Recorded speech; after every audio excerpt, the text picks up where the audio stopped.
Poème pour la fin du siècle.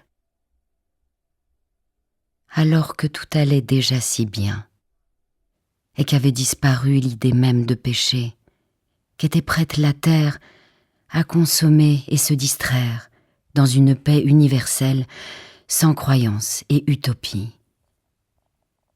Moi, on ne sait pourquoi, entouré de mes livres, de théologiens et prophètes, philosophes et poètes, j'ai cherché des réponses en bougonnant, en grimaçant, en m'éveillant la nuit, poussant des cris au petit matin.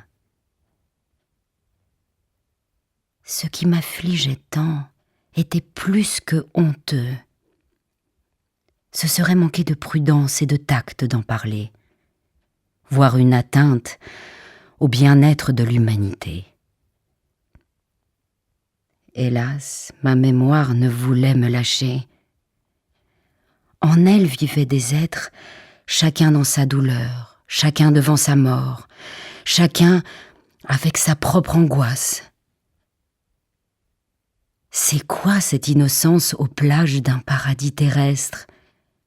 Le ciel immaculé sur le temple de l'hygiène? Tout ça parce que c'était il y a si longtemps? À un bienheureux sage, ainsi dit un conte arabe, Dieu a malicieusement dit « Et si je révélais aux hommes le pécheur que tu es, ils cesseraient de t'honorer. Et si moi je leur révélais ta miséricorde, reprit le saint homme, ils te mépriseraient.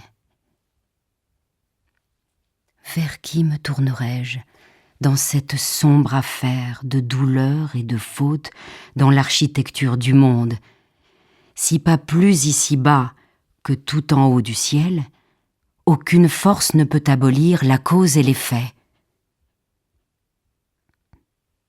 Ne pas penser, ne pas se souvenir de la mort sur la croix, même si chaque jour meurt l'unique charitable, qui, sans nécessité aucune, accepta et permit d'exister à ce qui est, jusqu'à l'instrument même de la torture.